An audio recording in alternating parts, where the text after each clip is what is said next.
Nanambarany Jirama fa ho tapaka tsy latsaky ny adiny roa ny herinaratra manerana Antananarivo sy ny manodidina androany zoma.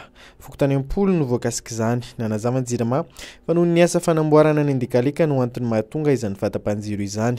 Manomboka amin'ny 5:00 ka hatramin'ny 7:00 dia ho tapaka ny herinaratra eny Antameno, Behoririka, Katifotsy, Vasakosy, Andraharo, Anosivavaka, Nanaazana, Namontana, Ankadibahoaka, Filatex, Azovato, Forelo sy Tesoavana. Eo anelanelan'ny 5:00 sasany sy 7:00 kosa dia ny fokotan'ny Katifotsy, Ankaditapaka, Antaninandro, Mandialaza, Behoririka, tsy azo tafo, Soarano, Petite Vitesse sy Tsara Lalàna no hiaran'izany vatam-panjiro izany.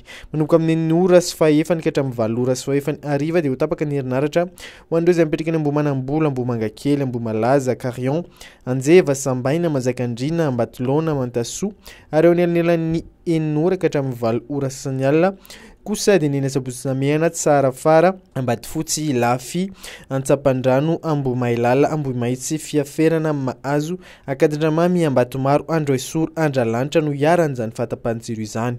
Ao ihany koa ny Antaninandrano, Ambohitra Rahaba, Andronombe, Analamaitsy, Ambodimanga, Andranombevava, Amboditsiry, Ambatomainty ary araka ny nambarany Jirama hatrany.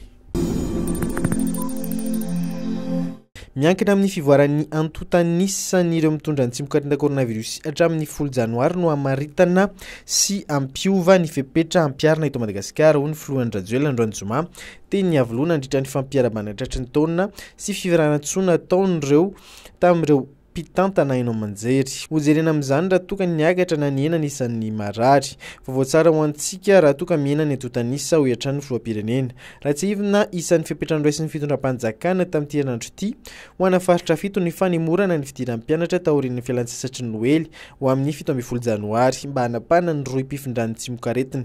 Efa nanomboka niena nisan'ireo marary ny coronavirus tamin'ny faran'ny taona 2020.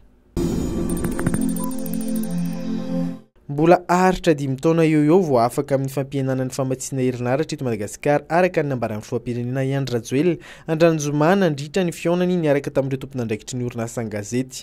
Mbola aharitra 4 taona ny fananganana ny tohotran'ny vaovao mitsaofika izay anatsara sy amaolana ny famatsiana herinaratra eto Antananarivo sy ny manodidina. Nanazava izy fa efa tamin'ny taona 1977 no naorina ny tohadramin'ny Andikalika izay mamokatra herinaratra ho Antananarivo sy ny manodidina. Miteraka olana amin'ny famatsiana herinaratra ety Tambazotra iraisana Antananarivo ny fahanteran'ity foto-drafitra ity ary mbola manampitrotraka ny fahamaizany tamin'ny alahady teo.